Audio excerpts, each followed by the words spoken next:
Today we install a full intake, not just a filter. We're gonna see how much power you actually get from it on the Bronco by testing it on the dyno to see what the power is to the wheels. Okay. We're gonna make our way home, do a 0 to 60 test from the stock, and then with the intake. It was actually slower at first, but we finally figured out, so stick around the end and check that out. At the end, once we get home, we'll go over the dyno numbers and why you see what you see, because it is kind of interesting, and if you don't know what you're looking at, you might be questioning some things. I had a feeling this would happen. Let's get into it. This intake is from our friends over at Panda Motorworks. If you want to order any parts for your Bronco, specifically this intake, we'll have links in the description. First step, we're looking for these guys. Thread them in. 19mm wrench, we'll let you spin her around. Ooh.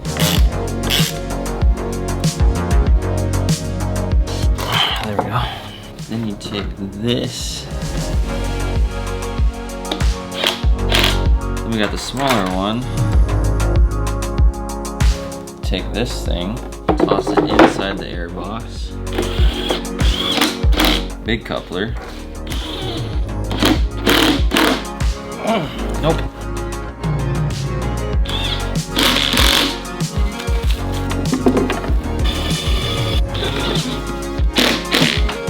Intake is done. Ready to go. Ready to go. No more mud.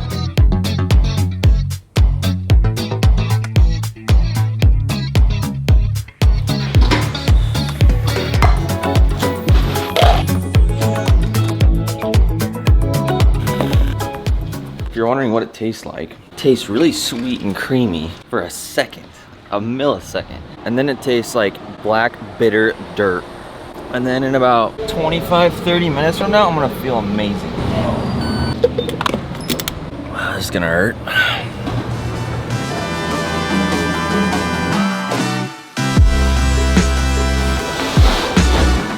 We're working with Joe from Goodspeed today. He is a co-owner and he handles all Ford, Subi stuff. Do you think the intake will do much? I don't know.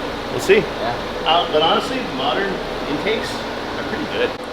Ah, the guy, the star, is here, the celebrity. There's no stars. You haven't said one thing to talk crap yet today. I'm impressed. He's in a good mood. It's been like 40 minutes and you still haven't said anything. You got anything to say? I missed you. I missed you, man. Oh. I haven't seen you in so long.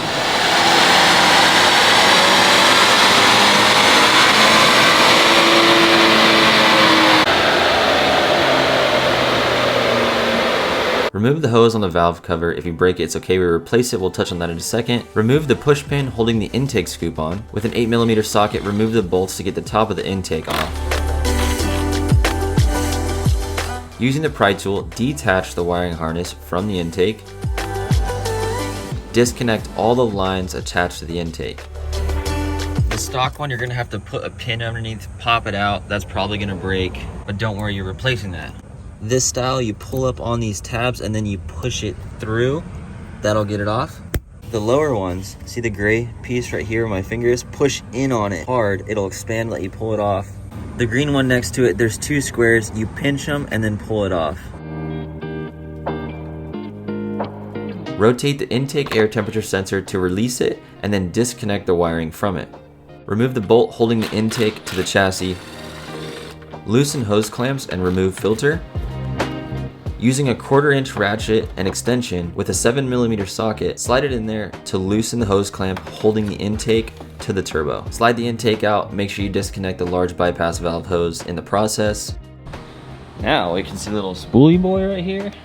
You young lads who are obsessed with turbos, there it is, it's a little baby. Slide the new turbo inlet pipe in alone, leave the filter off, snug this up on the turbo, but leave it loose so you can properly position the airbox in there. Next, set the airbox in, connect all the hoses and tighten all the hose clamps, and reinstall the stock bypass valve hose on your new intake to your bypass valve.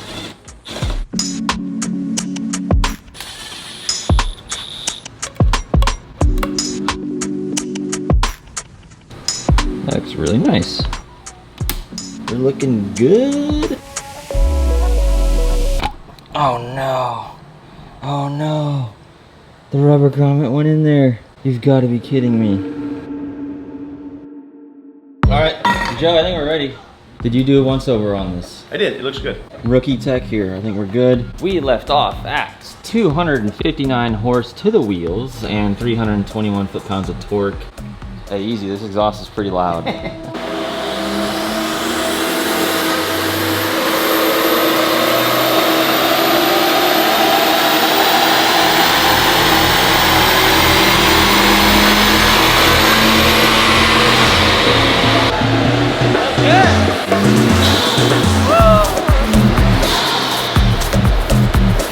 That might be a little bit rice burner.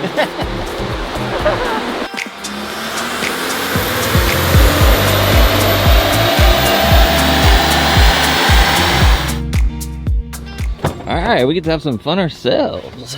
Oh, boost noises.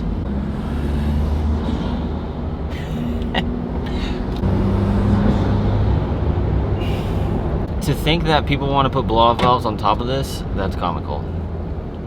Here we go. This is the best place to get your tint done. PPF, to do your wrap here too. What's up, bro? How you doing, dude? I know, just like good speed. I was thinking the whole door. Like, I don't know if we need to do this. When you're doing the door, you do all the sides. Yeah. Dang, crazy traffic. Got all this new horsepower, I need to use it. Comment down below, do you like this sound that this intake makes? Or do you think that it doesn't match the personality of the Bronco? I don't have an opinion yet. Let's FaceTime Mitch from Panda. Mitch. Yo, what's up, dude? How are you? Good, man. How about you? Good. What do you think that K&N intake made, horsepower-wise? I'll go with 6 horsepower, 8 torque. It made... Jesus Christ. Yeah. Okay. Thanks, bro. See you later. Alright, later. Enjoy the Bronco. Yeah. Mitch and Chris are good guys over there. Good vibes. Appreciate you guys. Home we go. Throwback to the Mustang. Everyone thinks my mom is the GOAT for knowing how to drive stick. We're gonna go pick her up and go to lunch, and I'm gonna let her drive. Kind of burned a lot of gas. Wonder why. Drive it like you stole it. Can you see that? That's a Optimus Prime logo. I thought we were done with that. Hello. No, you're driving. Oh. All the boys said you were good at driving the Mustang, so you get to drive this. That's so funny. It needs to have a different sound in the motor. It's a little wimpy. Wow. If you're gonna have psh on it. Yeah, it's a little ricey, huh? Yeah. Yeah. I love this stuff right here. You need to tell this story. You need to tell my mom. They have the Subaru STI. You're seeing a picture on the screen. My mom gets dudes coming up to her. What happened in Yuma? Got to the Starbucks window. Girl's waiting on me. All of a sudden, this guy comes running over to the window. He's like, "Oh my gosh, STI, yeah?" And I was like, "Yeah." And he's like, "What year? What's the front end? Oh my gosh, look at those seats. Look at those wheels." He's like, "I don't mean to geek out, but I'm gonna have to go now because this car is just too much." I am the world's pickiest eater. Teriyaki chicken rice bowl plain. Yeah, it makes a lot of turbo noise, intake noise, but when you drive it around town and you're not driving aggressively, you're not building a lot of boost all the time, you don't want to go through a lot of gas all the time, you really don't hear it. You hear it sucking a little bit when you get on gas, but you're shifting slower, all that, like, it's not obnoxious. But when you drive it hard, then you can hear it plenty loud. So it's like, it's awesome. It's a little peppier, more speed up top, and you get some fun noises when you do want to get on the gas. It's turning into a sports car a little bit, which I'm really enjoying. I had a feeling this would happen. Check engine light evap code, went straight to this. The little elbow that was glued on, no good. I'm using Randall's new plastic welder. It's like a butane torch with a tip. Got your plastic rod. I'm trying to do a spot weld. I've never done this. It's actually working. Any plastic welders out there? I'm gonna let this cool down and then see if I can see any holes, and if not, then I'll sand it and see if I can make it look pretty. That'll do it. Gave her one of these. We're good now. K&N, can you plastic weld these from the factory? I love this intake and it wouldn't stop me from buying it. I would just have the expectation of doing this. So if we could avoid that, that'd be rad.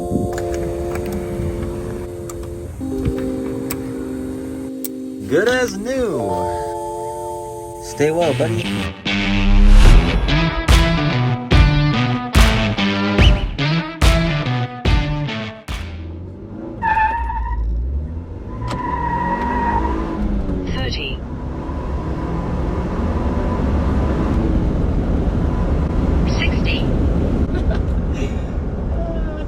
All the way to third gear to get to that 60 miles an hour.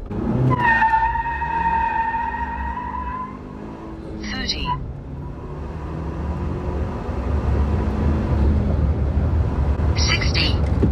We were 8.88 with the intake, and I got 8.71 stock. Oh man, I gotta get better traction off the launch. Check this out. This is why it was slower. Look how long the Bronco peeled out. Driver mod. 30. 60.